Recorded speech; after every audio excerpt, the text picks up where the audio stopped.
Mike's on. My ship has sailed.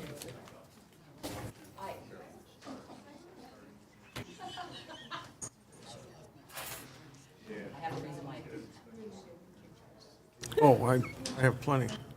Oh, not that. Good evening, everybody. I'd like to call to order the regular Fraser City Council meeting for November 9th, 2023 at 6:30 PM. Could you please stand for the Pledge of Allegiance?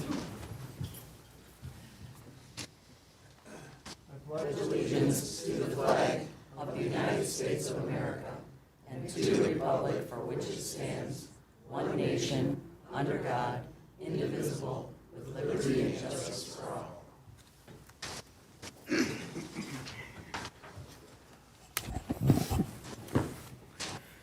Thank you. Cindy, can you please take a roll call vote? Councilmember Bransky? Present. Councilmember Blanky? You bet. Mayor Carnegie? Here. Councilmember Colton? Of course. Councilmember Odell? Here. Mayor Pro Tem Jordan? Here. Councilmember Sutherland? Present. Okay, approve the agenda. I do want to have one addition to the agenda. 7G will be discussion of recreation coordinator.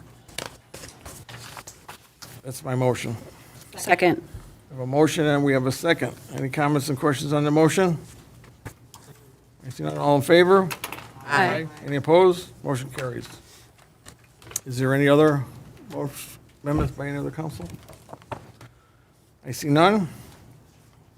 I would entertain a motion to approve as amended. Make a motion to approve Second, as amended. as amended. We have a motion and a second. All in favor? Aye. Any opposed? Motion carries.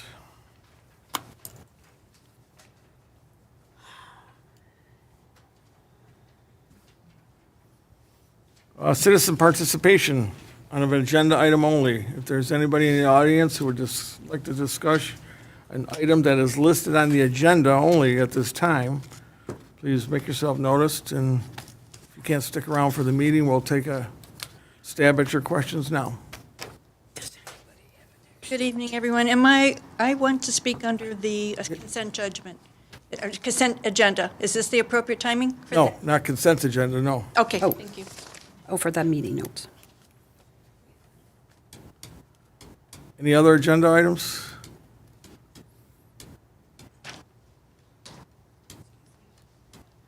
Hi. I'm not sure if this is the appropriate time. The Airport and Winsome construction update, is a vote going to be made at that time on Discussion of that will be at that time. the discussion of the Yes. payment? The final payment? Check that. I don't want to take my time right now if it's going to be discussed and a final payment's I going believe to that's part of the final discussion, but Well, Mr. Mayor, I'd ask for that to be on the agenda so that we got an update about everything. For you. For you and all of the residents. So wait till then. So then I And- can wait till then. Yeah, Thank you. that would be Thank my, you. yeah. Sorry, Mr. Mayor. oh, you're fine. The benefit of running into her in the Whimsy and Wine or wherever that was.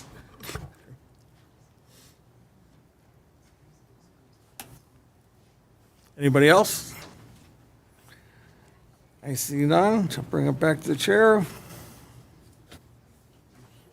Consent agenda. Make a motion Any- to approve the consent agenda. Councilman Odell. Second. We have a motion and a second. Did you have a question on a consent agenda, ma'am? Get your name and address for the record, please. Thank you. Thank you, Mayor, council members. My name is Kathy Zarnecki, 31827 Pam Court, Fraser, and I am on the Planning Commission. I am chairing, but I'm here under the consent item for Mr. Frank Farina and Mr. John Kyle. I want to give you support. Those two gentlemen are the epitome of the dedication and commitment to the Planning Commission, so just wanted to give my good comments towards them. Absolutely appreciate it. Thank you. Thank you.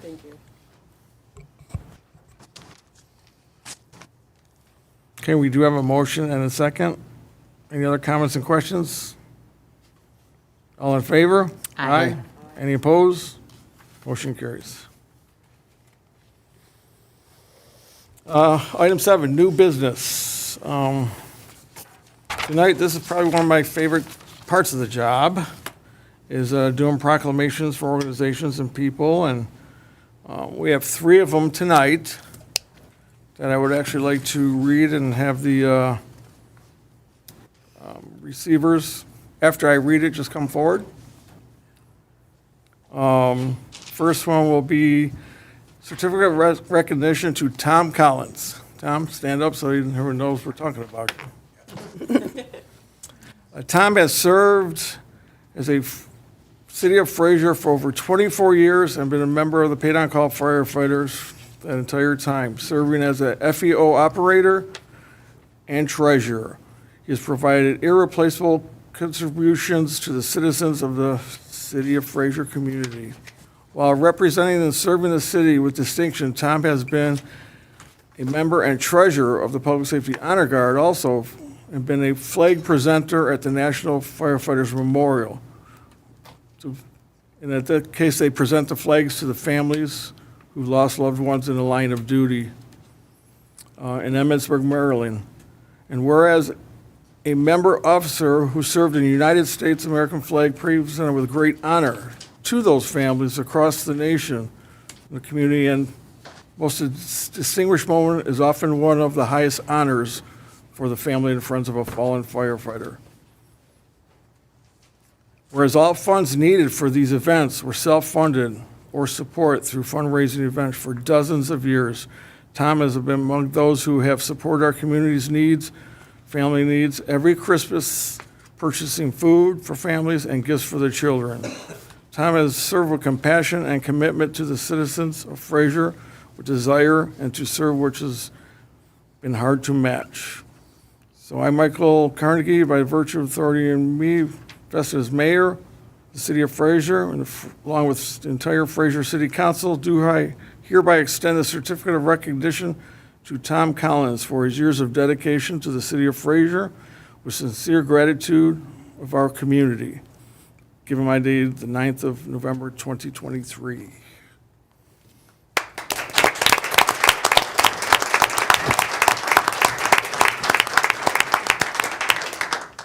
He's gonna come around. You have to, Wait. you know.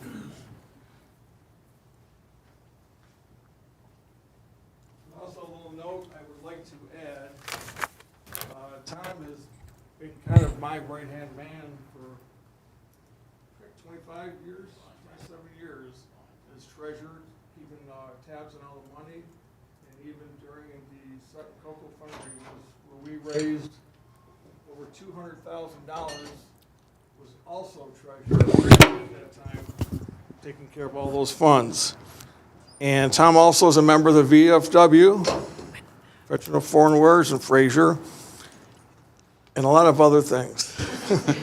But if you add Tom's service to the community, not counting all the communities that we've traveled to around the country, and a lot in Michigan, he served 54 years of community service to these communities.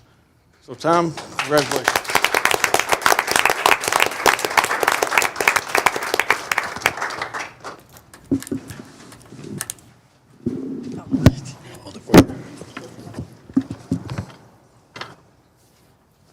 No, Mike, you should just stay there with the microphone and, Yeah, I know. okay.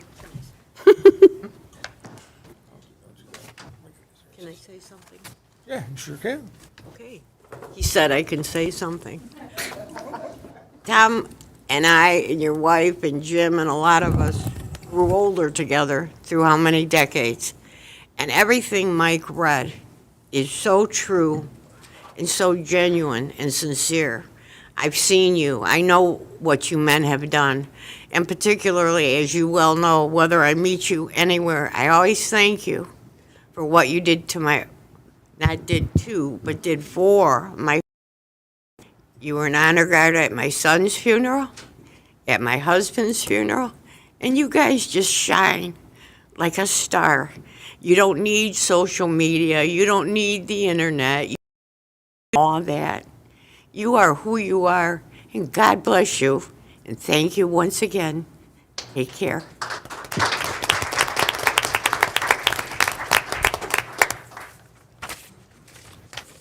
Okay, this certificate of recognition goes to Jim Ligger. Microphone, before Ed comes to get you. You think I know how to do this by now, right? Whereas Jim Ligger Road has served at Fraser over 25 years and has been a member of the paid-on-call firefighters, serving as a FEO and provided invaluable contributions to the citizens of the City of Fraser community. While representing and serving the City of Fraser with distinction, Jim has been a member of the Public Safety Honor Guard for 18 years. Memorial for firefighters who have died in the line of duty. Jim's also a flag presenter, honoring those within our own community also. Where he is a member officer who served as the United States American flag presenter with great honor. Knowing each of the following served in a commitment to their community and nation, the most distinguished moment is often one of the highest honors for any family and friends of a fallen firefighter. Whereas all funds needed for these events were self-funded and supported through fundraising events.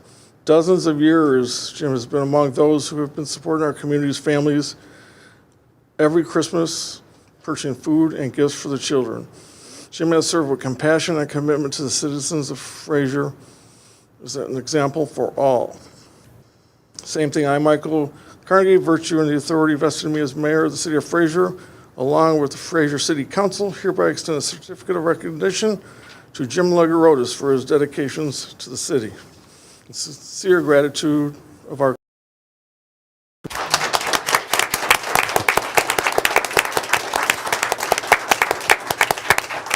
Everyone always gets a story, right? Jim has been a big part of the Honor Guard, and especially at fire scenes. Jim is very well known in construction, and his construction experience has proven a lot of different fire scenes. I know for a fact that Jim can sleep with his hands up in the air with a cell phone without letting it down. So Jim has traveled with us all over from New York City, Emmitsburg, Washington, D.C., for all these memorials. So it's been really to have Jim, and he also has been one of the backbones of making these associations work. I think Jim has a total of close to 40 total years of experience in community service. And these guys were around when I had my surgery a few years ago. There to cut my grass and do the things that I couldn't do. So when they say that the brotherhood of a firefighter is deep, I can assure you with these three guys, it's very deep.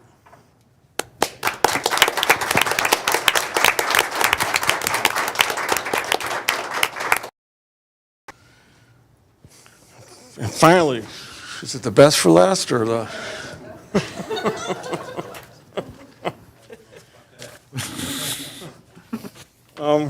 Same goes with Mr. Doug Rocco, who served for over 33 years.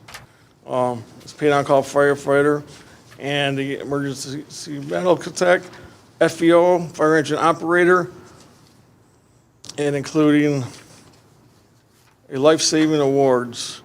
While representing serving the City of Fraser with distinction, Doug has been a member of the City Honor Guard for 23 years and an officer for the Michigan Firefighters Memorial. Doug has also been a flag presenter at the National Memorial. He's a member officer, he's a United States American flag presenter also, knowing each of them falling served with a commitment to their community and nation. Doug has served with compassion the citizens of Fraser with an instrumental commitment. I'm Michael Carnegie, by the virtue of the authority vested in me as mayor, extend the certificate of recognition to Doug Rocco for his years of dedication to the city with sincere gratitude of our community. Doug?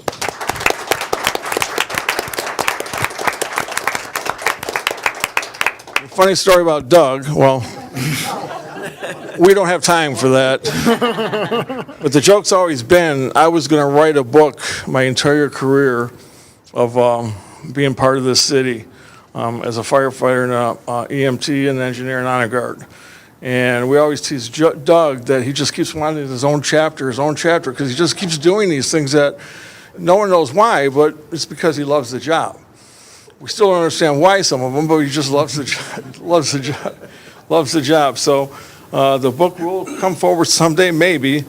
But as everyone knows, I collected all of my memorabilia from 35, 36 years, and it's in my basement, and about stacked that high. So, Doug, thank you again. You've always been there for me too, and I'm proud to call you firefighting brother.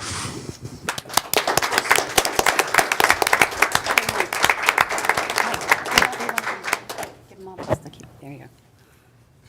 Does anyone want to say anything? Nope.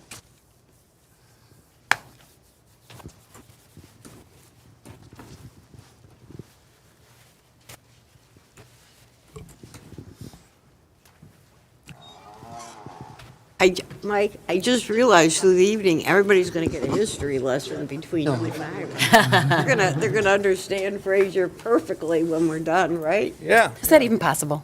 Huh? Is that possible to understand Fraser perfectly? No. And actually, I did forget with Doug, he's a member of the Power Squadron and a couple other things.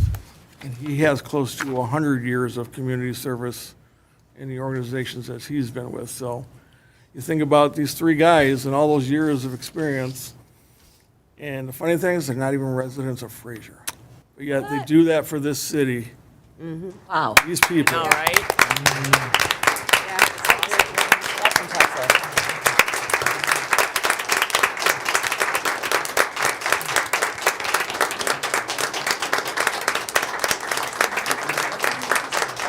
Wow.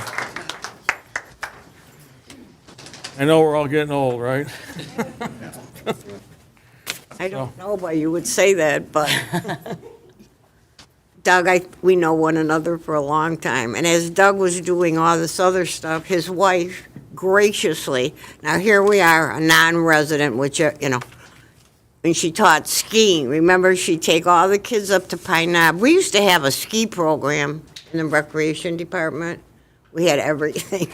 And remember got on the bus, the rickety old bus, and we make the sign of the cross every time they left for I-75. But you are all of you, I'm sorry, I'm reiterating, but I appreciate all of you too. Yep. Thank you. You made my life a lot nicer. Yeah. Thank you. Okay, as we move on. Shut up. Item B, radar speed signs. I believe this will be Director. It's a tough act to follow, Mr. Mayor.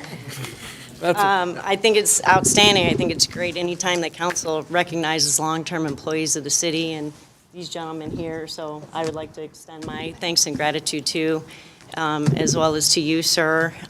Ms. Kalka is leaving, and Ms. Blanky. I'm new to this city, I'm new to this position, and coming to these meetings has taught me so much about city government and how things are run. And so I just want to thank you for your service to this city and your assistance that you've given me along the way. So thank you. Thank you. So the reason that I'm sitting in front of you here is to request to purchase Evolus Vision radar speed signs. What this equipment is the speed signs that you've seen probably in lots of other communities, that as you're going down the street or you come around a corner, there's a sign there that's flashing. The speed limit is this, your speed is that, and it's to bring awareness to drivers as to whether or not they're doing the speed limit, if they're over the speed limit or not. I think oftentimes people don't realize that they're going as fast as they are, and I know that I have personally come around a corner or driven down the street and have seen that I'm exceeding the speed limit over whatever it happens to be, and I immediately hit my brake and go, okay. So it's one of those things that happens to, it's a visual deterrent. It's not going to stop everybody. It's not going to cure a speeding problem necessarily, but it is going to make drivers that are in a particular area more aware of what their speed is and remind them to slow down. In addition to that, I think this is a great community safety tool. These particular items that I'm requesting are completely mobile. So I'm requesting to purchase 3 of these. We can put them in any location that we want for any period of time, and they're completely mobile. So we can put it in front of the high school for however long we deem necessary. We can take it to an elementary school. Or if we get complaints in a particular area of the city where a resident believes that there are problems that need to be addressed, we can move them there too. These particular units actually have full data collection as well. I know we've done in the past in certain locations where we've had to request AEW to put up certain equipment and do this for us. This would prevent us from having to use AEW. We would be able to collect this data ourselves and be able to determine if there's, issues in a particular area. And as I said, they're completely mobile, so we can move it. We can keep it in one place forever if we chose, or we can move them around the city to any location. These units are solar powered. They also come with a backup battery pack, and so we don't have to worry necessarily or typically about them running out and us having to change batteries or whatever. They're mostly powered through solar. So they also have a silent data collector, which I think is an important feature because we can make it look like the unit is not on, even though it's still collecting data. So I think it will give you maybe a more accurate depiction of certain timeframes of what the speed is so that people aren't reacting to what they see. They're just driving how they're driving and think that it's not working or whatever, but we're collecting that data for whatever purposes we may need. So it is for those reasons that I am requesting to purchase 3 Volus Vision solar radar speed signs in the amount of $9,350 using the COP Fund 101-000-214-101. The only question I have, and I don't know if it's legal or even not to use them as, but would it take pictures if you wanted to, if there's an excessive speeding, like in a 25, someone's doing 70 and? There is technology out there that takes photographs of people that are speeding. We've seen them in construction zones and other states use them. And I believe Michigan is catching up to that, but these do not snap pictures of that. Okay. It doesn't do that. It just collects the data and is a visual deterrent. Give somebody a warning. Right. Okay. Councilwoman Baranski. I may or may not also know the effectiveness of these.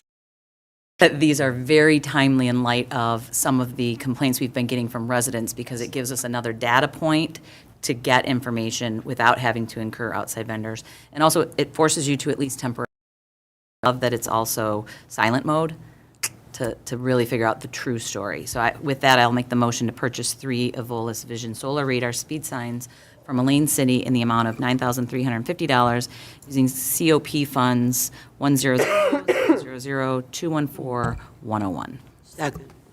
I would love to provide a list of streets if you want any help. Thank you very much. We have a motion and we have a second.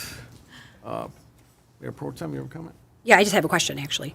So what happened to the ones we had? I know they weren't updated, but I know we had some.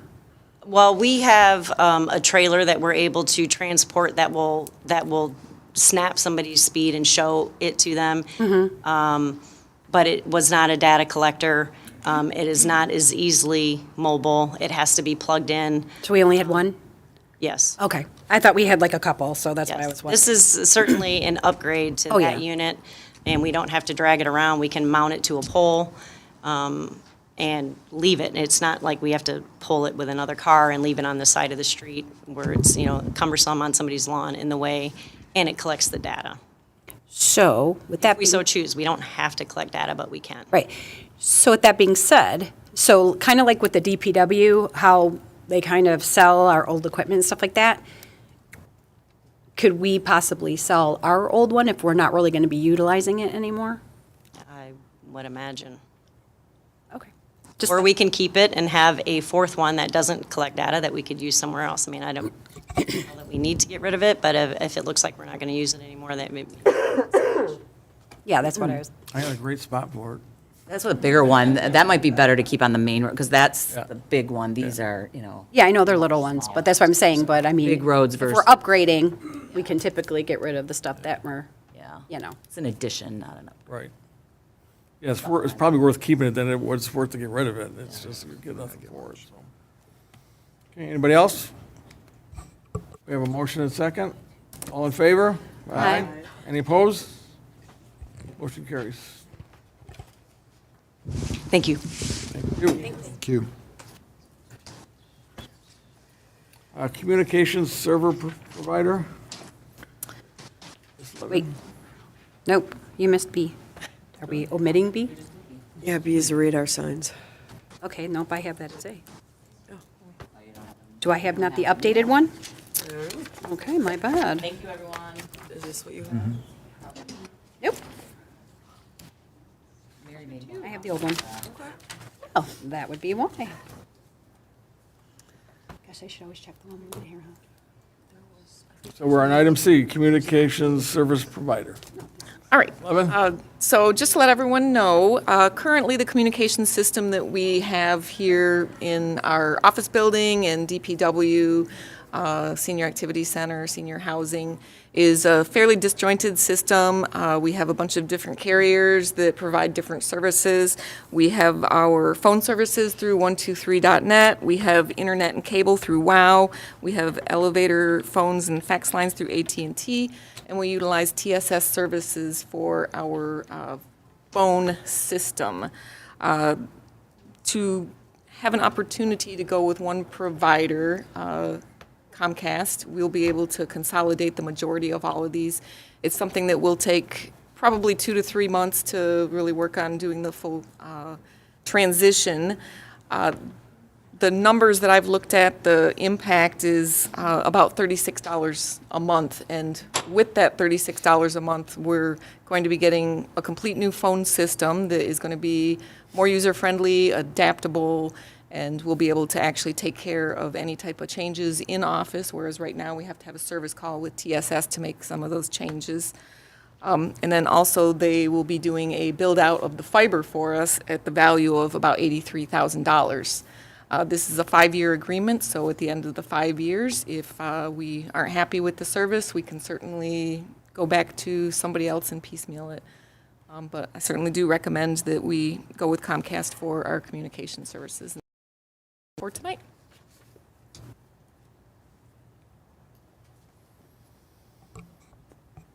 Councilwoman Baranski. I think also there's efficiencies in that we're paying one bill instead of 4 or 5. I lost track after WOW and AT&T. Yeah. And for that reason, I'm going to make a motion to proceed with Comcast agreement as presented. Second. Okay, we have a motion and a second. Any comments and questions from the audience?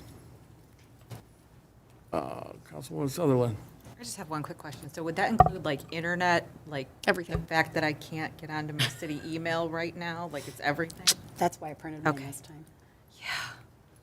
I usually pull it up ahead of time, but okay. So, I mean, I'm still gonna vote yes, but just. The nice thing is if we have an issue with cable or internet, we go to one person, so we don't have 2 companies pointing the finger at each other that, oh, it's your problem, it's your problem. Okay, great. Thank you. Sorry. I was just Comcast customer service. I said if we have an issue between 12 and 4 or something like that, The great thing is us being a business customer, it's a different level. Good, all right, I like We don't have that. to wait People from 12 don't till matter. Did you not get that in the memo? Oh, I think you still have to wait 12 minutes. Well, we've got 24/7 people over there that can come let them in. Good guy. I have It a was just a contact, funny joke. I have a contact that I can get a hold of if we have any problems. Oh, we're holding you to it. Name, rake, and serial number right now. Personal cell phone. He's been very helpful in pulling the bills, looking at everything, comparing, and, you know, making sure we're comparing apples to oranges. The build out and the transition and change, they've come out, they've looked at the site, they've looked at all of our equipment. As I said, it's going to take a little while to make the transition, but it's going to be, I think, a much better product in the end. So we do have a motion and second. All in favor? Aye. Any opposed? Motion carries. Okay, utilities rate study, RFP. Ms. Levin. All right, so this is something that I think we've been talking about since our last budget, is that the rate study that we had done for utility rates has expired. So we need to have a new rate study to make sure that what we are charging customers for water and sewer is going to be able to cover all of our costs for the water charges that we have and also capital costs. This is an RFP that I've prepared. At this point, I'm just looking for authorization to move forward to post this RFP. The dates that I'm looking at are the proposals will be due December 29th. I would hope that at the January 11th meeting, we will be able to select one of those candidates to move forward with the study and hopefully have the report completed in March or April so that in May, when we are working on the budget, we can set the rates based on that study. Councilman Riddell. Yeah, definitely needed, and with our residents and what they pay in water and sewer, they probably would like some more updated information that the city can provide for them as to why we charge what we charge. So with that, a motion to post the utility rate study RFP as presented. Second. Motion second. I was seconding, but go ahead. You good? No, I was going to, but Amy did, so you're fine. Any comments or questions from the audience? Bring it back to council. All in favor? Aye. Any opposed? Motion carries. Item E, cost share agreement, Kelly Masonic intersection. So you have before you the cost share agreement between the City of Fraser and also the City of Roseville. This is for the improvements at the intersection of Kelly and Masonic. We are responsible for 25% of the estimated project's costs, and that estimated cost for the City of Fraser is $142,719. This was included in the budget, and just looking for a motion to proceed with the cost share agreement as presented. Councilman Riddell. Make a motion to proceed with the cost share agreement with Macomb County and the City of Roseville as presented. Second. Motion and second. Councilwoman Mayor Pro Tem Shornack. I have a question. So we're talking just Masonic and Kelly, just that intersection costs that much? Maybe Mike. Are you kidding me? It is you've got to be kidding me. That's ridiculous. Do you need a copy of this, Mike? Would that help you? No, I think, yeah, so This ought to be good. Go ahead, because I'm sorry, nothing against you, but that is absolutely preposterous. Why was it not done when they did Masonic in the first place? Because now this is what, 3 years later? Yeah, about 3 years later, cost of what, tripled? If you guys would have just had it all done then, y'all should have talked then and had it done then, because it was a train wreck then. I don't understand why municipalities, why the state, why everybody keeps doing this nonsense where they fixed this little itty bitty part and then goes, oh, well, we'll fix that later because it's just not so horrible. But then it gets so much worse in between now and then. And as an engineer, I don't know why you guys wouldn't be like, hey guys, FYI, it's really stupid not to fix this right now. So I'm sorry, because this is like a big pet peeve of mine, but go ahead. yes, I guess to your original question, the cost is based on an estimate that the Macomb County Department of Roads provided for the work. That hasn't been bid out, anything like that, and it includes their estimated cost for design and construction oversight. It's not just the intersection, they're going north and south too to pick up the areas that are deteriorated. What, on Kelly? Yes. How much of that, I guess I'm just wondering how much is the scope of work for that, because, yeah. That's so much for an intersection, it's killing me. Especially, I would thought the engineering would have been all basically done anyway. Yeah. Not oversight. Yeah, their typical cost share agreements have standard percentages included, but I think they actually bill the city for how much they actually spend to put the project out to bid. I know it's not your fault, I'm just super annoyed. You're just the messenger. Yeah, I'm sorry to kill the messenger, okay, but I'm just saying, I just don't understand It is frustrating. why there is no common sense in any of this anymore. Like, it's just everything I keep seeing.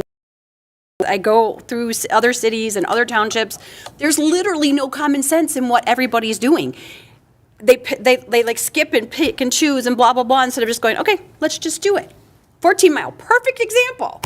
You've got, I can't. I just don't understand what anybody's thinking. And if Macomb County's in charge of this, we all need to be banging on Candace's door, because this is really dumb. I'm just telling you. I'm sorry. It's one thing I am very passionate about, because I just think it's not done properly. It's insane. But thank you, Mike. No one's Sorry. arguing with you. I know. That's right, we all agree. Or most of us agree with you. It's not their money, they don't care. It's all of our money. That's what I mean, it's all their money, but it's not in your back pocket money. So,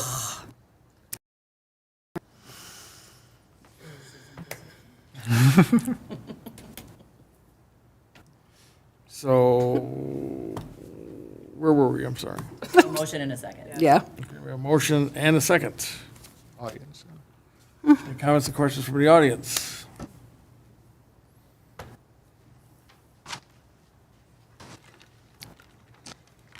Tina Lenz, 31715 Slumber Lane. This is exactly my point, and has been my point for a long time.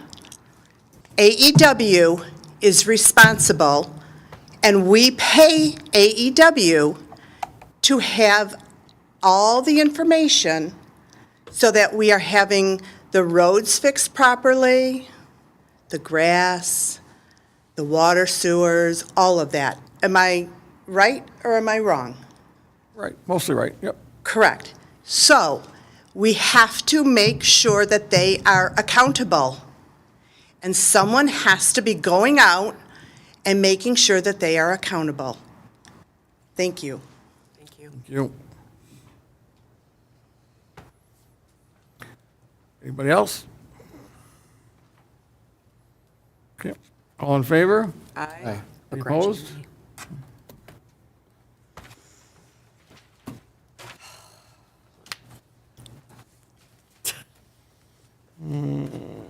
Item F, special organizational meeting. So with the election behind us, or behind the clerk, I know she's been pretty stressed out about that.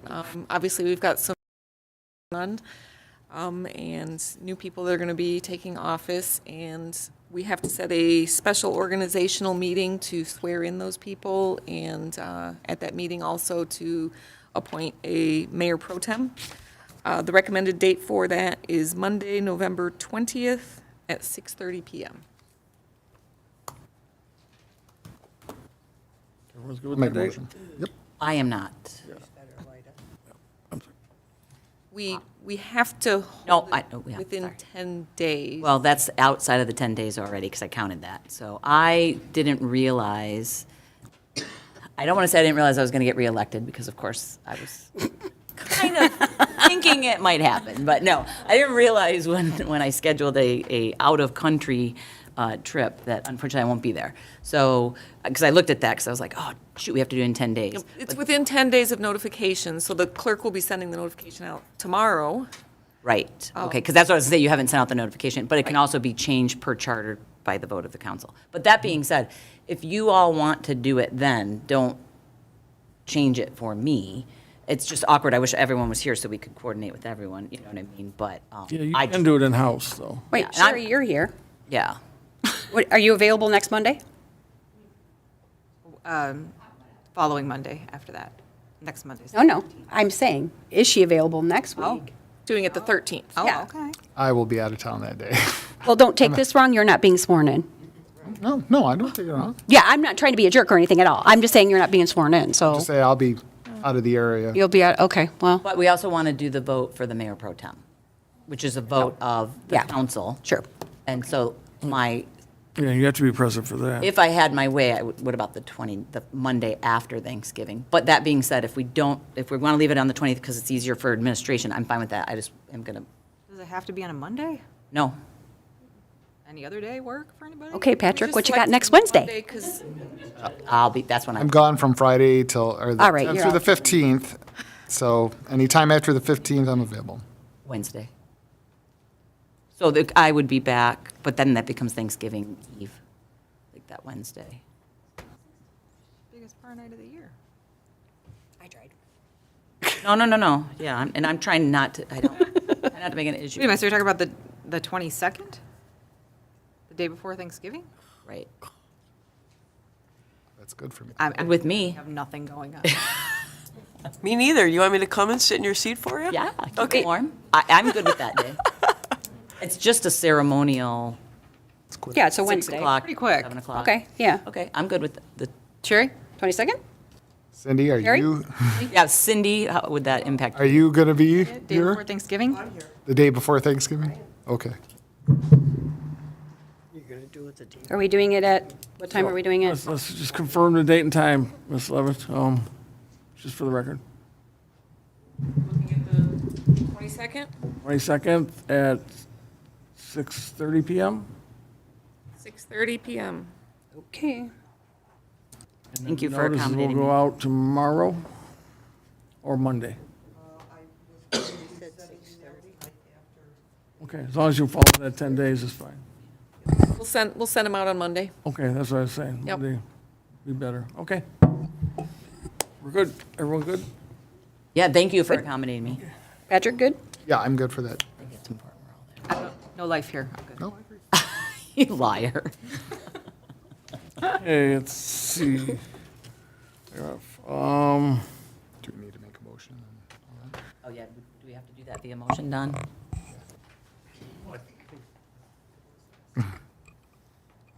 I think we should do it by motion, just to, Oh. turned on my mic and lost power. Everyone must listen, Don is speaking. Right, right. Done. It's the first time Someone I is had to not come out to happy. yell at somebody.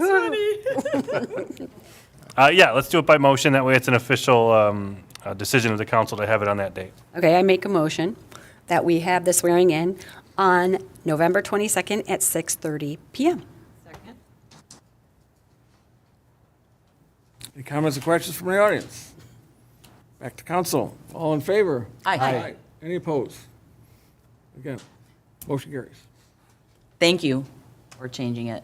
Apologize. Alrighty. Okay, returning business, item A, Airport Winsome Construction. We've got the added item. The added one, G. Oh, I'm sorry. Parks and Rec We're on next door, yeah. Okay, item G, Recreation Coordinator discussion.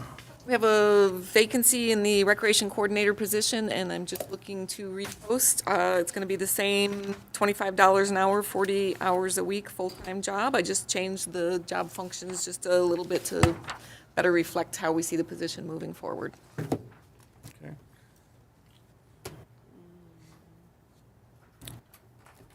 Just a lot of comments. No, I was making a motion, actually. No, I do have one comment. Well, it could be the next one. It's going to be this one. This is just to post it. Yeah. Councilman Odell. I'd just like to make the motion to direct the city manager to repost the recreation coordinator position as submitted. Second. Okay, that was your. Councilwoman Sutherland. I just wanted to say what a great job you guys did on this rec. It looks really good. Like, I can tell you worked on it, you added a lot of things. It's just really solid. So I just wanted to say, good job. Thanks. So we have a motion and a second. Any comments or questions from the audience? Back to council. All in favor? Aye. Any opposed? Motion carries. My only comment is, some of these positions we've been looking at that are pretty important, we've always had like a small subcommittee to kind of help with the process and maybe even review in the early stages. Not that I will be a part of that going forward, but it seems to work really well. And, maybe it's something I want to consider doing in the future too, and, picking one or two council people to do that and help you lead it up, and, I think it would be smart. I mean, I know Dana's been really involved with the recreation and pushing for the stuff is, Pat's been a part of it too, so maybe just two extra people might be a good thing, so, just my thoughts. It has worked out very well in the past, I agree. Yeah, it does. You get that, again, teamwork stuff, and, If you can work together, it works out really well. yeah. And I think probably someone from Recreation Commission to help look at them as well. That's a really good So idea. that's my 2 cents. And But I would be happy to do that if we want to, Yeah, like it's Sarah. so we don't want to slow anything down. Yeah. Dana. Oh, You're getting it? wait, I'm on. Oh. Yeah. It was close enough. Dana, it works like this. You got, No, I would be happy to help with that, though, again, and, you know, if anybody else wanted to do a subcommittee, I agree. Having someone from the Recreation Commission is a great idea. If they want to do it also, maybe we bring it up in the Tuesday meeting, see who might be willing to jump in and lend a hand. I just want to be careful because this is HR and hiring and employment and confidentiality, and there's a whole lot of stuff that goes on behind the scenes that the more we open up the scope, this isn't a department head position. But that, having been part of the committee, I know it's super efficient, so we just want to be mindful of factors and issues that might come up and not opening ourselves up to risks that can occur. I mean, all precautions should take place in any type of those situations, but yes, So, I mean, you're right too. John, do you see a problem with having a subcommittee and/or a member of the Recreation Commission as part of that search? No, I don't see any legal concerns about that. Obviously, the point has been made that this is really an administration, process, but having that kind of input, if that's the council's wish, is not a legal problem. So we wouldn't make the final be part of the process and just basically giving Elaine our feedback. Absolutely. Exactly. Yeah, my concern more was that making sure, so we have to ask particular questions, we Oh, don't yeah. deviate from, there's those type of legal things. Okay. That's what I'm, like, Well, yeah, we would have our, correct, so that we are not doing anything discriminatory or preferential or improper. That's where I'm at.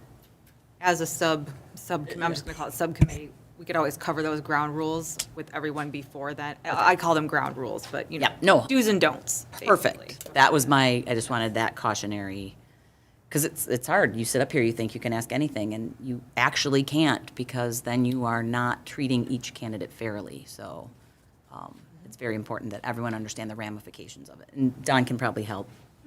Perfect.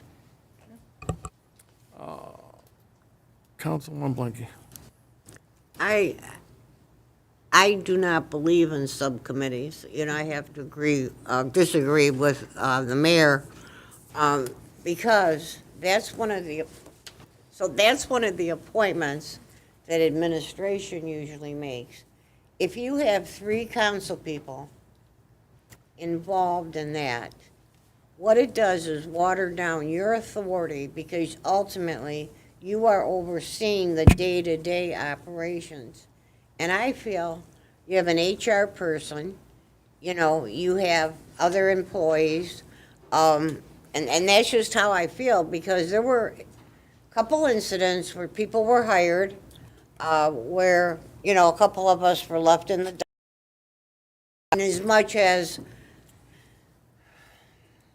it just doesn't flow, I don't feel it flows well, and that's just my opinion.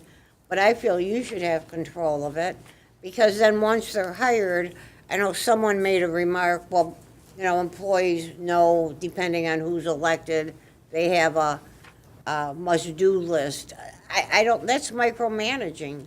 The council doesn't need to micromanage a position such as this any more than in finance as a clerk for 40 hours a week. You're in charge. You're who they report to, and I just don't think we should water down that communication. That's my 2 cents. And I know I'm outvoted, but that's okay. Yeah. But if you look at it seriously, then it just opens all of you to get in disagreement with each other as a council. And no one has all the answers. No one has all the, solutions. So I think it goes back to Elaine. She's getting paid a lot. So let her do her job. Let her do her job. And let her decide with your staff and administration what to do. And that's just my 2 cents. But it doesn't mean anything. But do you understand what I'm saying? Okay. And I just asked for a penny for your thoughts, not 2 cents. It was about 2 cents, but whatever. I'm on a short timer. Councilwoman Coleman. I'm going to be ejected in about 20 minutes. You can't turn it off because I want to speak. Go ahead, yeah. Just kidding. I agree with Councilmember Blanky 100% because this is not, I forgot that this was not a department head position. And we've worked very, very hard to make it so that we aren't micromanaging what our city manager does. So I think I don't think it's appropriate under the circumstances. I think the same thing, the same protocol should follow as anyone else that reports as a direct report to the city manager that is not a department head. It should be out of council's hands for that reason, other than maybe just some suggestions on like what was followed in the protocol before, because we have worked very hard to shore up all of that so that there isn't the micromanagement or, oh, the council doesn't like this person or they want that person. It really should come from the internal workings of city government. So those are my thoughts on that. And I feel very strongly about that because I did forget that they are not a department head. And that flies in the face of the things that we've worked really hard to accomplish. And I just want to give you 5 more cents. You have to deal with me. When the mayor said to Miss Sutherland about all her experience in recreation, what experience? No, I don't mean, I mean, working with the community to try to pull things together, that's all. Okay, And it wasn't part of council hiring this person. Okay. It was just assisting with the process if she needed it. But what I'm saying is, you look at this you look at the criteria to hire somebody, you're asking for this, you're not asking, because then it gets personal. Oh, well, we used to do it this way, and we have 4 people over here, and this is what we used to do. And what you do is unconsciously clip their wings, and all of a sudden, they know their job depends on, come on, let's not be silly, the hierarchy and the administration and whatever. That's not a fair way to hire anybody. You know, I think back when BJ and I were involved, and again, ancient history, no one ever questioned us. We never had anybody involved in who we hired or whatever, but we did our job, and we did it well because we had that oversight and we weren't burdened by 7 people's opinions. So I think that's my goodbye advice. Let the people do their job. You No, I don't don't need know all about these that. supervisors up here. I don't have a problem with that either, it's just. You know, think about it, you know? Okay, Because nothing's worked lately anyway, so we do need somebody in the right, person in the right seat, that's all. thank you. Okay. You need another question? Go ahead. Say, I mean, I completely agree that we need to get someone who is qualified in the position and has the latitude to make it into what it needs to be. And at all of the Recreation Commission meetings, that's exactly what we've been saying to the previous Recreation Coordinator, is that you don't have to do it the way that it's always been done. You have a blank slate to work with the Recreation Commission, come back, talk to Elaine, you know, see what can be created. We don't have even nearly what we should after a year of that happening. So I completely agree with you that the person who gets the role should have the latitude to create this phoenix of a recreation department that we've promised the residents since COVID and everything had to be shuttered. Really, the purpose of having a subcommittee and/or different opinions isn't to clip Elaine's wings or anyone else's wings. It's so that we can holistically collaborate together to make sure that we all have a different perspective. And ultimately, she would make the decision. She does make the decision. But it's all about collaboration. It's not about clipping anyone's wings. There's been a complete segue from what the original communication with the Recreation Commission was. And if you want to prove positive, and there are people up here that knew what recreation was. And that was 7 nights a week in Stephens. That was 2,500 kids a summer. That was a staff of 80 people. We did the programming and recreation. That's what we got paid for. And yes, absolutely, I brought it to the commission. And they were all great friends, and we still are. But the reality was, that was my job. That was our job in the office, not just me, it was a team of us. And if they didn't like something, yeah, we tweaked it. But the bottom line is what we had down. It's so hard, Dana, to go through. It's like when you do your job. If you had to go through 4 or 5 other people to explain what a letter is you're writing, let's just hypothetical, how difficult that would be, that if you were told, well, you're not supposed to, you have to run it by us. Collaboration, it doesn't fit here. What fits here is, Collaboration in the hire, not collaboration in the product afterward. well, I disagree with all of it, because what it is intent, and the person that's coming forward to you, if they have the skills and the care and the background, I mean, my God, look what's happening. So this didn't work out. So if it doesn't work out, and again, I just think it gives the wrong impression that council's part of the hiring and firing of this person, and that's not correct. Elaine is. That's her job. Wouldn't you agree? I think we'll all agree with that. I agree. Yeah, yeah. Okay, and We're that's taking, what I- Yeah, it. I've changed my opinion after listening to you and Suzanne You know, Keller we've about taken, the, I think we've taken it a little out of context of what I was trying to do, just make it streamlined and people to help and do that, so that's But okay. again, the old too many chefs in the kitchen type thing. Let the people do their job. You know I That's don't what like we're paying them micromanaging. for. if Elaine thinks it's beneficial, then let her ask for it, as opposed to us dictating. It's common I sense, think that's really. probably the Right. intent of what the message was intended to be. We are here as a resource if you feel it would be beneficial. We are not here to micromanage. We are not here to individual or usurp your power. Is that a fair We do not. representation? It's a And weak form of government, It is a weak form of government. quote unquote. Always will be. Okay, item 8A, Airport Winston Construction Update. Riveron.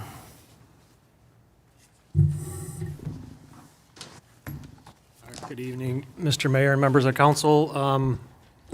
We were before you several months ago to provide an update on the restoration on Airport and Winsome, in particular as part of the water main project that started in January, February of this year and kind of wrapped up in that June timeframe.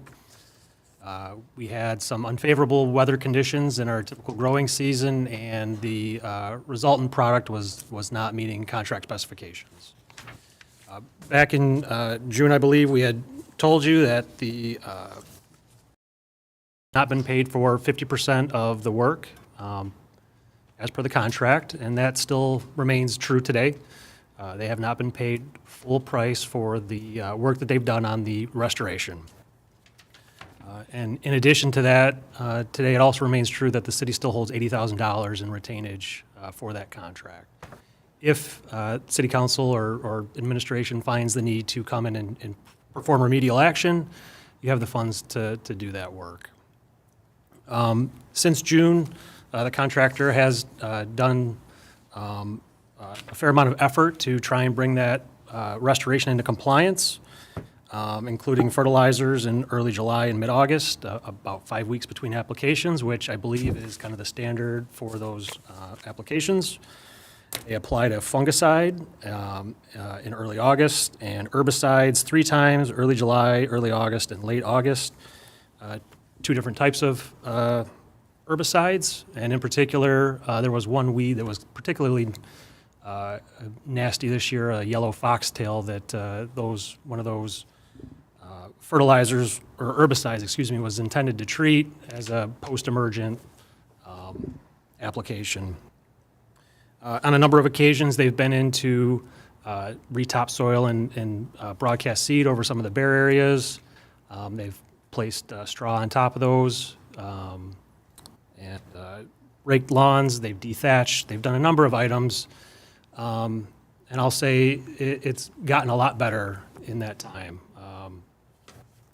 We've been out on a regular basis, including weekly over the last month, documenting the areas that are acceptable. Some areas we feel are, some areas that are borderline acceptable, and some that still need a little bit of time. There are some lawns that still have some evidence of weeds. They appear dead because of applications that have been made, but they're still present. The grass does meet it's bright green or dark green. It looks really healthy. And we're beginning to get to a place where we feel that many of the lawns are acceptable, and I would probably venture to guess that people would say, we don't want you to do anything else at this point. But that's our assessment. I would like to mention, I did, in addition to our weekly walks, in early October, we walked the entire project and noted at least 40 properties that still needed a significant amount of work. Now, about 2/3 of the lawns. 2 weeks later, walked it again, we were down to about 20. So we are making pretty good progress, or the contractors made good progress in bringing those into compliance. Drove the sites yesterday with Mr. Ragsdale, and he is of a similar opinion that the product or the restoration is getting to an acceptable point. So I think that was, I believe, most of the update that everybody was kind of hoping to hear. I guess the main points, again, we have not paid the contractor all that they're owed for the restoration work to date, and the city still does have a substantial amount of retainage if there's remedial efforts that the city feels they need to take on to make this, make any corrections that may need to be made. Mayor Pro Tem Shornack. So, I could be wrong about this, but isn't their timeline up for doing the work that they were supposed to make sure was done for residents that are unhappy? Yes. Okay. So obviously, Ms. Lentz is here because she is with her property, and she's still having issues, and I'm finding hard pressed to believe she's probably the only one. At this point, I want to know, what exactly are our remedies? I mean, can we hire another company out of that 80 grand? But of course, we can't really do a lot of like spraying for, fixing stuff like that right now because we're going into the winter season and it won't take. So I guess what is your guys' recommendation of what we can do to help the citizens who are still not pleased with the outcome? So, fall and spring, I think, are the traditional growing seasons. After the winter, all those weeds should die off. I understand that there may be some reemergence of those weeds next spring, but that's just what the landscaper had told us. They're of the type that may, if certain lawns had gotten to a certain height and those went to seed, then there may be some seeds that have, spread. But those areas have been treated with herbicides, so in theory, they may treat them for pre-emergence and nothing may come up next spring. There is still, after the contract is closed, which we would imagine will happen at some point, there's still a 2-year maintenance and guarantee bond if something comes up down the road. Certainly, it's at the city's pleasure to address any of these areas and withhold funds from the contractor to make the corrections that are needed. In some areas, it was handpicking the weeds out of, the lawn, and they did that. That's a possibility. Yeah, but I'm hard pressed to believe it's just weeds that's an issue. I think it's got to be more than just weeds. I can't believe that would be the only issue that people are having, and that they're having an issue where they're that displeased. I can't believe it's just about weeds because There's some isolated sparse areas that have been re-topsoiled and seeded recently. And I think when I went in early October, very little growth, and it's starting to grow. It'll thicken up over time. But you've got the grass varieties that I think people want. The red fescue and the Kentucky bluegrass are part of that mix. Those are traditionally the most desirable species that you like to see in lawns. So they are present, and they will continue to thicken up and spread as the grass grows. Councilwoman Baranski. So my question's following up with that. What is their plan next? Is it to wait to see what happens in the spring, to do additional remediation at that point? Yeah. Because what I've heard is there's at least 20 properties that are not satisfactory. That was as of 2 weeks ago. Yesterday, when I was doing, it was pouring rain out.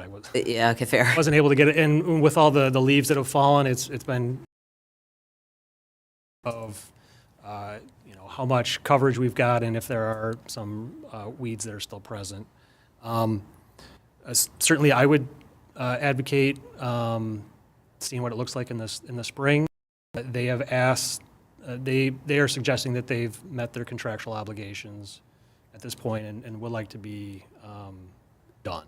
But we don't necessarily see it that way because there are still, as we mentioned, some weeds present, and we'd like to see those gone. Okay, and so are we documenting internally so that we have the necessary ammunition if they choose to try to enforce the contract?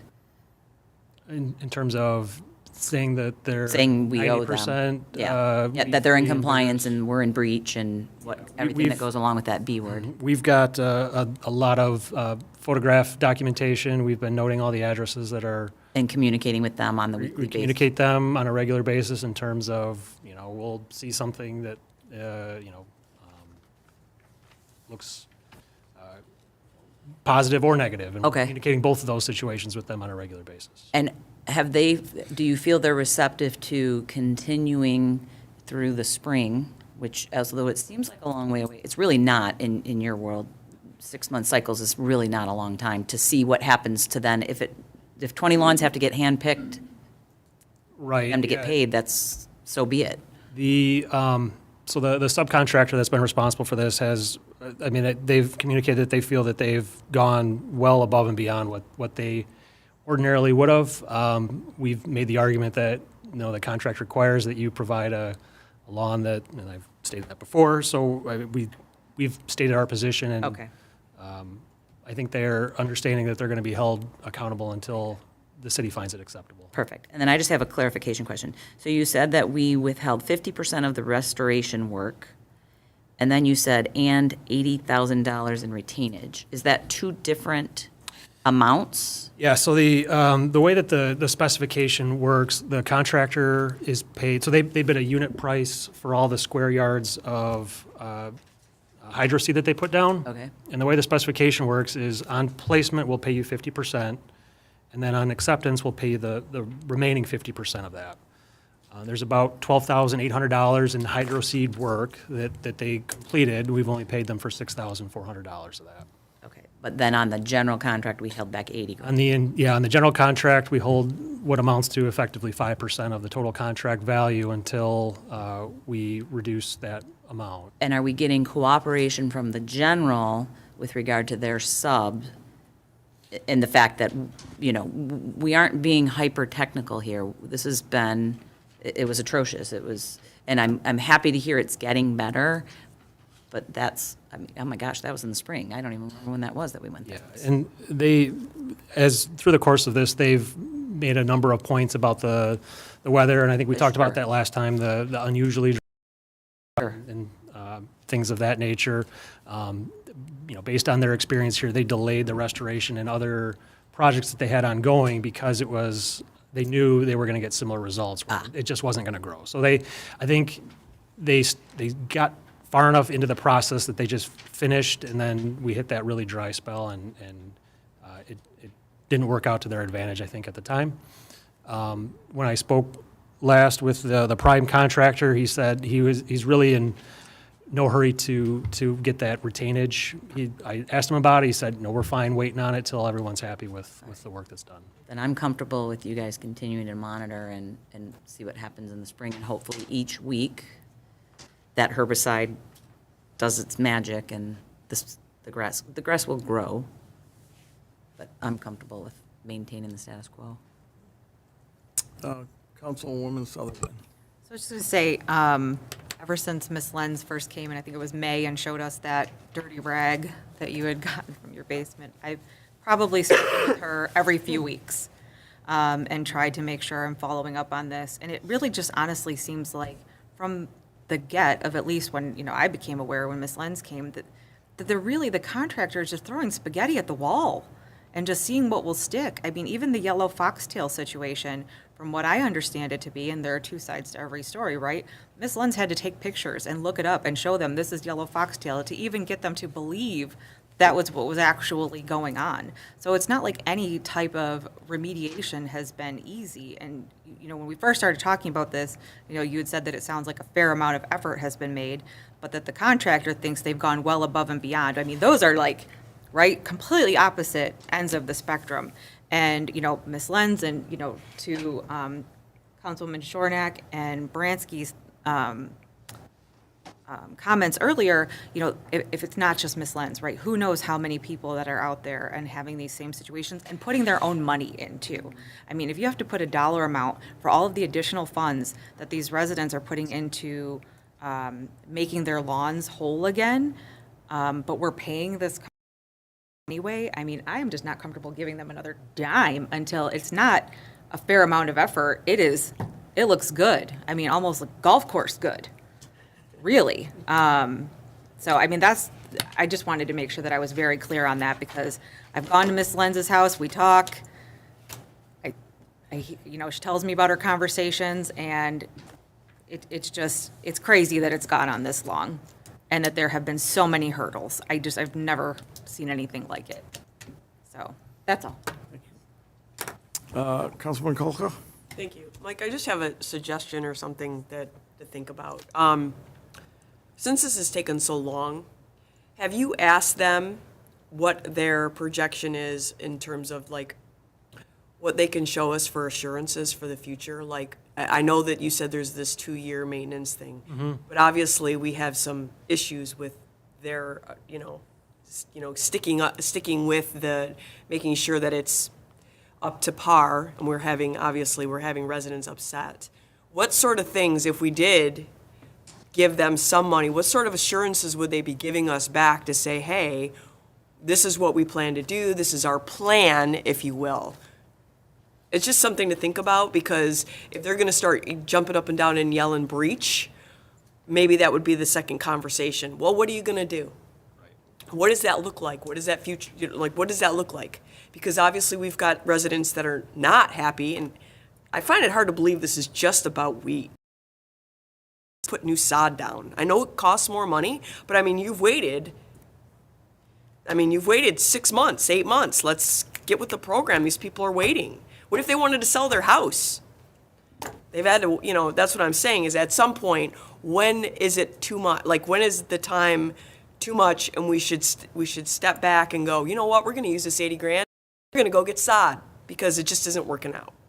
That's what I'm saying, is maybe a little more aggressive approach now going forward would be better than, because we've got that money, and what's been happening isn't working, clearly, but I just think it's gotta be more than just this weed issue. And it's really not, in all fairness, it's not her job, our residents' job, to come to us and complain. It's our job as, when we hire these contractors, to make sure that the work is getting done the way that it's supposed to get done. And it really upsets me when our residents have to come and bring these types of things to our attention, because, and I'm not trying to get on my soapbox here, but because it just shows that our lack of detail. We need to be detail-oriented with the way that the residents feel about what's going on in their neighborhoods. They have to live there. They got to deal with the dust and all the other stuff that goes on. So, I mean, maybe going forward in the future too, just kind of maybe take a step back and go, you know what, going forward, we really need to be a little bit more paying attention to what this looks like, because one of the other problems we have is, and I'm just going to digress for a second, in Fraser Meadows North, that road looks like just terrible. It looks terrible. And I'm sure that if we had known it was going to look like that, nobody would have approved that. And so it would have been really helpful to go, this is kind of what we're looking at here. Is this what we want to see? It's just, I'm just saying, like, I know hindsight is 20/20, but need to be a little bit more involved in what the end product is, and that we're making sure that we're monitoring it, so that our poor residents don't have to come in and feel like nobody's listening, because that's not really supposed to be their role. So I think we should be a little more aggressive with them. Thank you. Thank you. Anybody else? Out to residents.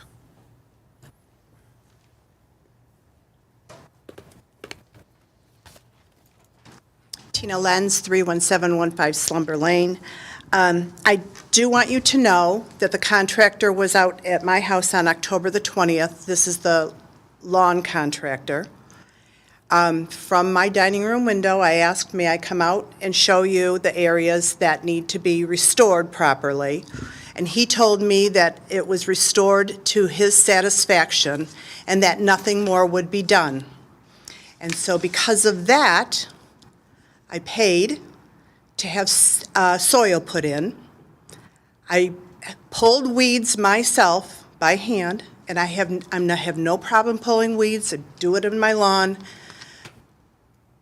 But the weeds, no, the herbicide that they put down was just like the seed that they put down, inferior.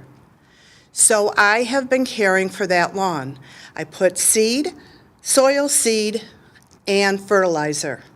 It is now starting to look halfway decent, but in the spring, I'm going to have to put more because my house was the dumping ground for all the heavy equipment, all of the fire hydrants. I'm on the corner. I had the outhouse on my lawn. Again, I didn't care because they all assured me that my home would be put back to where it was. Now, Scott Lockwood sent me a text about a week ago asking if I was satisfied, and I told him exactly what I did, and his answer to me was, thank you. Thank you. Not, oh my goodness, you should not have had to pay. Why didn't you call me? Anything. His answer to me was thank you.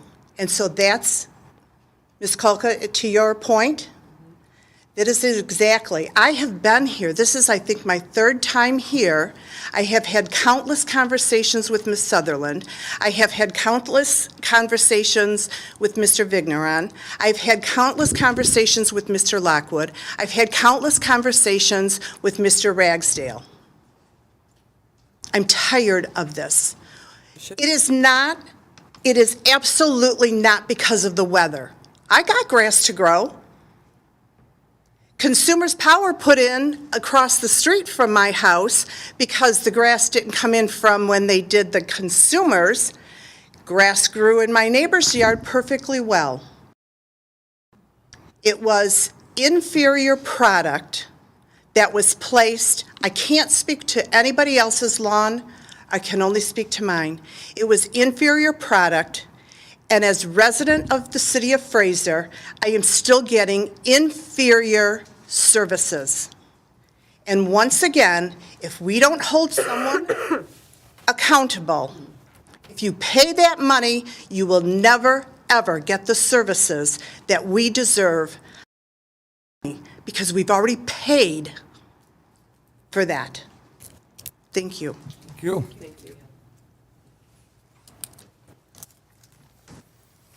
Any other questions?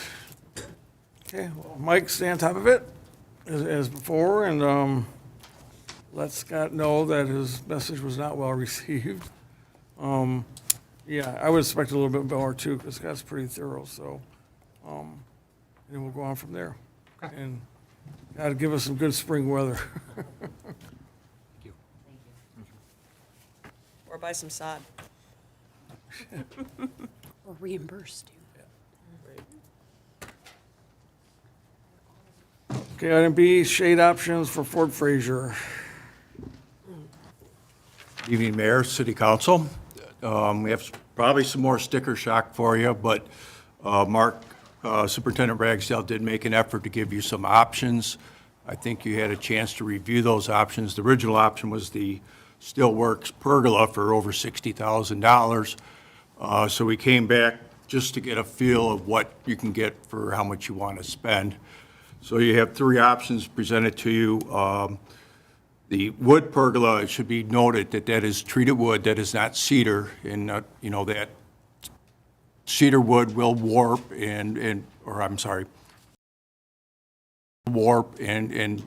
less of a lifespan, but that's an option. Just try to get down into the price range that was requested to Superintendent Ragsdale, and that was coming in at $25,000 to put a pergola structure over there. There's 2 hyper shades, and I think the pictures of those are in the packet. Those are like triangle shades in 2 different areas, and that came in at $22,000. And then there's a large hip shade, because it's called a hip because it does have a little pitch to it, and it covers the whole area with 1 piece of shade at $19,000. So this is being presented to mayor and council to figure out or decide what direction, or if another direction you guys would like to go. Ms. Elder, you were first. I had sent a follow-up email to Ms. Levin, just asking some additional questions, and we did get those questions answered, but there's still one thing that I wanted to know. So the options that were presented to us were fabric.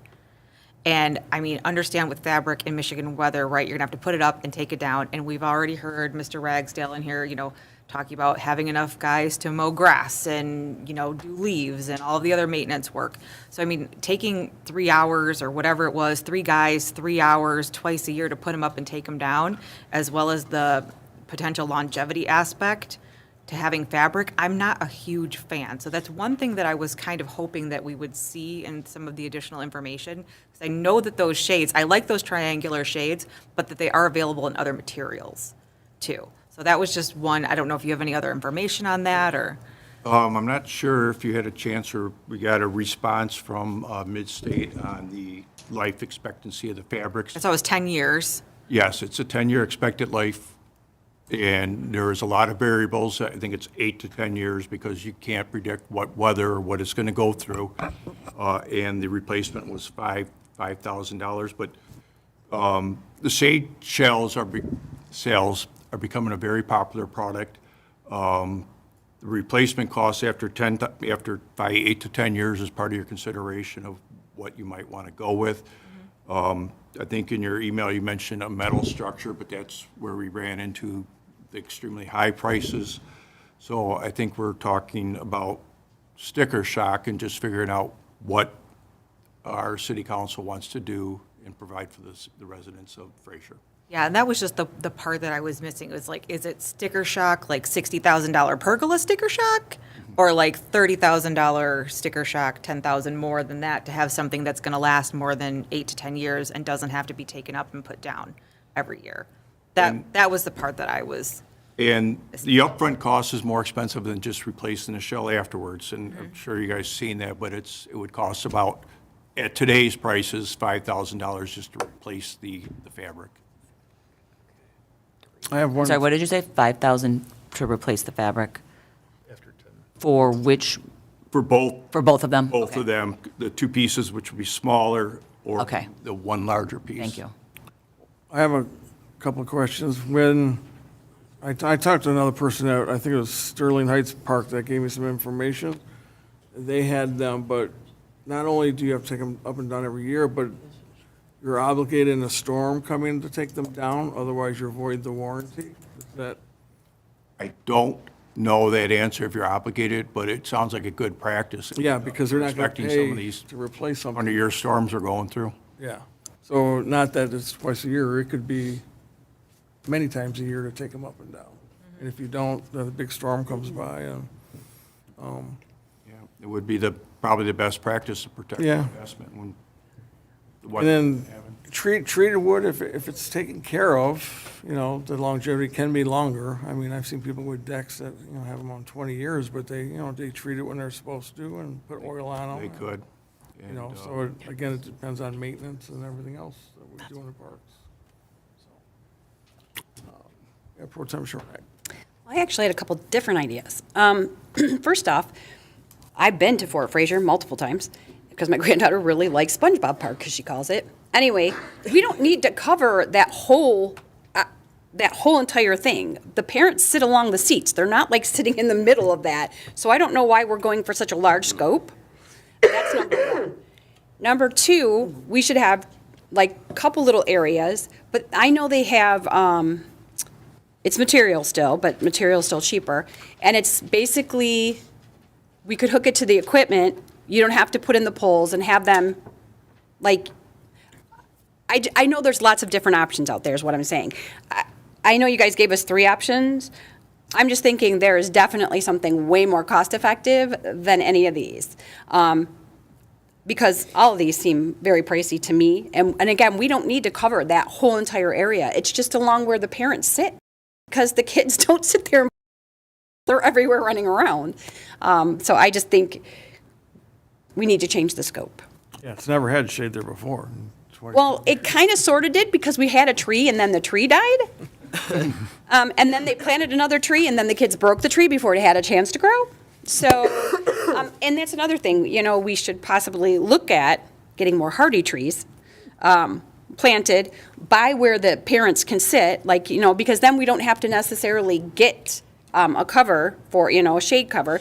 So trees can be a very good thing to provide shade for the parents who are sitting, because there's several little benches where parents sit depending on where their kids are. So I think that would be an option too. But I don't think this needs to be done, obviously, at this moment. We have till spring, because obviously we're going into the winter months.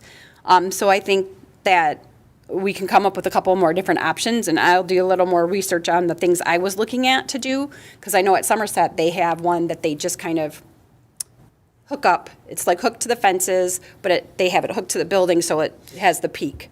So I know we can do that because some of the equipment's tall enough to hook it. It'd be like with wires.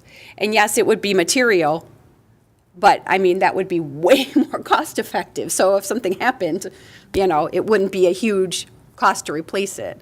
Set up while the trees grow. Well, you can do it before the trees grow, but yeah, because you can, you know what I'm saying. But anyway, there's a lot of different options out there for coverings these days. I mean, people are very creative. So I don't think we should go with the status. So that's just my thoughts. Councilman Odell. Well, the second option was just the 2 sails right behind the benches. So Yeah. that was for the main area. I don't think we need a whole cover. I didn't see the pergola where you were proposing that be put. Was it right over the entryway or over that same area? If you look at the dimensions on the pergola, it's going to be a similar layout to the Hip shade? Hip shade one, which is a great So big one over same the general whole area, one's a hip shade, one would be a pergola, okay. Okay, and I actually reached out to Sterling Heights as well, and I know Belle Isle has these types of shades and whatnot. I'd like to get a little bit more information before bringing it back, so I mean, I think we should table it to get a little bit more information, but just a reminder also that Fraser First has donated $5,000 towards this, and we also have raised $2,000 from the handprints that have been sitting in the account for several years. So $7,000 of whatever we do is offset by those private funds. But I want to get a little bit more information from other parks to see how they've, how they've handled this and cost effective. But so I would agree we should table it for now. I'm concerned about the trees, just all the leaves. Then you've got DPW that's got to come in and clean all the leaves from the wood chips and everything like that. I didn't say a ton of trees. And get the tree, and we'll get the trees with the really big leaves and not the god-awful locust trees, but yeah. But that would take a while to get to get the shade. But I agree that it's more a natural approach, but it takes time. So I'd be in favor of tabling it for right now. Councilwoman Baranski. So I wasn't present at the last meeting, but I did watch the meeting, and I have to concur with Councilwoman Blanky. We haven't had shade there in 29, how long is Fort Fraser's, 25 years? So I'm hesitant to spend money there, but I do appreciate that there is $7,000 towards it. So I'm a no, because we haven't had it, don't fix what's not broke, given that I could use $25,000 on a lot of other things in the city. But what I will say is, if we are going to do it, if that's the will of the council when the vote comes, because it only takes 4, be mindful of that area, that it is not monitored, and vandalism. And fabric equals tears. And it's a new society that we live in. Unfortunately, children are, and it's not even children, it's adults. And so for me, it's a pergola or a solid structure, whether it's a solid sail or a pergola. To me, pergola is the most logical to keep the continuity of it, because the last thing I want to do is hear, oh, someone shot a BB gun through it, or someone took a knife to it, or whatever it is, because as much as there may or may not be cameras there at any given time, we know it's a recipe for disaster. So to me, the pergola, if you were going to do something, because that's the least, it's not the word destroyable, but destructible, thank you. So that's my 2 cents on it. But obviously, and I do want to thank, because you guys have really, I watched the meeting, and no disservice to this council, but oh my gosh, you guys were like, we don't like this, but we don't want to pay this, but we want this, but we want this. And so to come back with this is really appreciative, because you really did capture 6 people's essence who were literally all over the place. Because I was like, I don't know where the consensus would be on that. So I do want to commend you guys for the time and effort, because there are a million options. And fortunately, it is now winter, so we don't have to decide anything right now. But as of right now, given all the other, it's a want, not a need. And so, but I do appreciate the $7,000 in money that is there, so. Well, you have to admit, we came a long way from 65,000. Yeah. I'm happy for that on the way out here, yeah. Well, those are my thoughts. And thank you so much. You did a good job on it, as Mrs. Branson. Okay, so we'll just bring it up again later on. Talk about it until We will, if I may, Mr. Mayor, we'll sit tight, wait for some more comments from city council. If I can comment, you're looking at maybe not shading the whole area, but I don't know if it would be apples to apples, but the 14-foot, or maybe just one of them. But, so, whatever you guys want to recommend or put forward, and when you're ready, you can work through our city manager, and we can entertain ideas again. Okay. Okay, A good outing. thank you. Thank you. Figure out. In July. Oh, I sit there. I do. Actually, I'm usually running after her, so. I would sit under the pavilion. Item C, fiscal year 2022-23 audit status. I- Quick report anyhow. Just happy to report that we still are on schedule for our audit, and they will be out next Monday doing the field work, so they'll probably be around the bulk of the week doing the field work and getting things completed. Because we are so late in the year, I know normally you would have the audit report at the December meeting.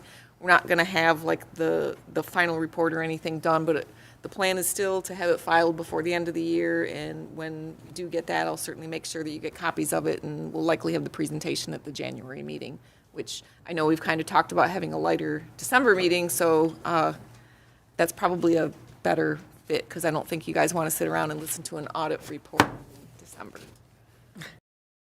It's a gift that keeps on giving, Elaine.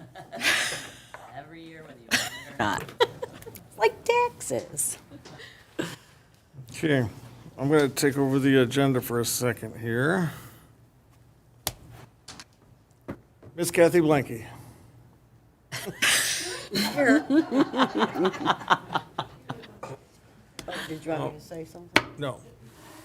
On behalf of council, we came up with an idea that we thought that you would really appreciate much more than a plaque. And working with DPW and an organization that's going to be paying for the materials for the installation, we're taking a bench and putting it into the Blanky Park.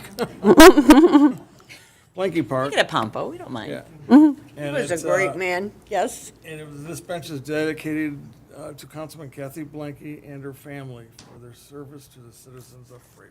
We'll be putting that onto the bench.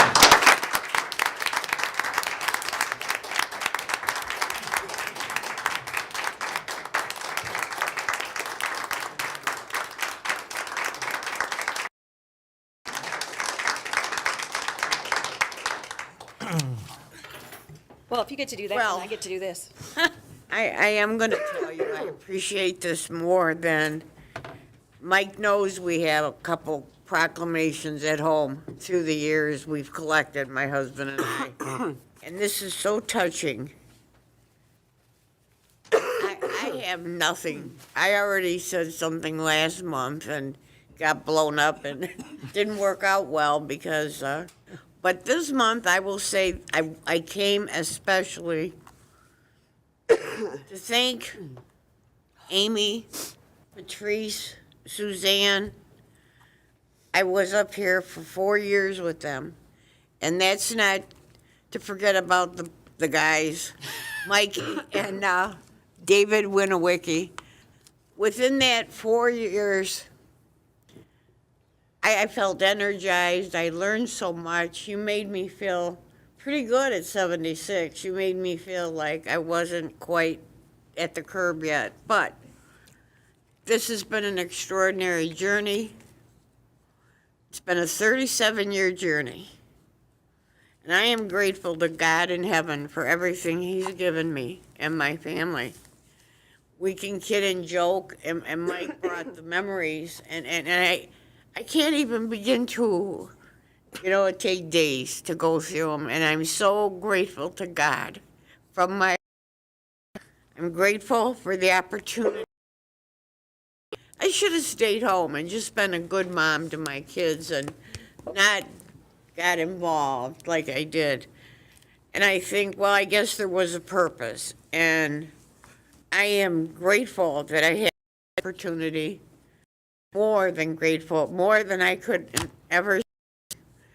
I feel very badly that Mike lost the election, and I voted because he is a friend, but he doesn't feel. I don't believe that because he has 4 beautiful, great. I have made talk about thousands of children in their T-shirts in the parades, seniors. I used to think when I'd go to the senior nursing homes at my, I was in my 80s, and bring them communion or bring them flowers, whatever, and I thought, oh, their souls are so. Yet all at the same time, it's part of what we sign up for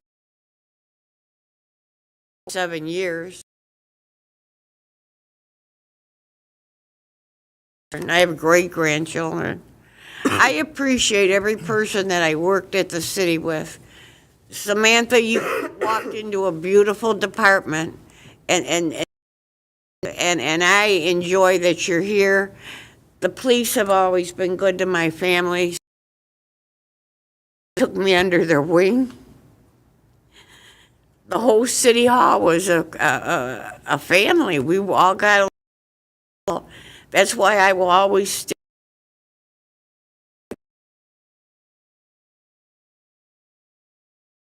Jobs. This is what they do. I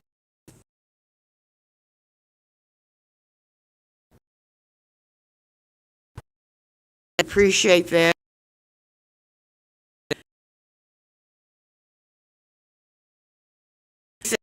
But enough's enough. Bless all of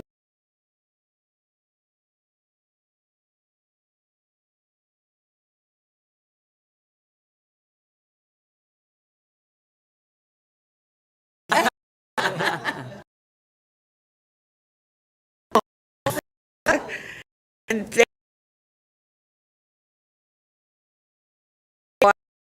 God bless those that are here. You really remember is responsibility. time, being fair, just, and do right. Isn't a anyone thing our thing. I have Trish go. It's not bad. So God bless you. Please for I will for everything. My and thank you, Dana. Please, the other hand, to Kenny was somebody and he said, well, not blank part. I went to him and said, someone you started. He said, they're done. You not said. So never heard from has been my life. I appreciate it and thank you again. Bless you. Thanks, Kathy.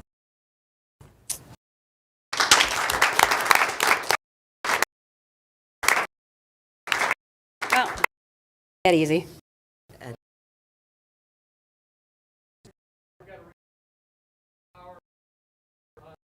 Okay. Phone charger? You get a 5-second.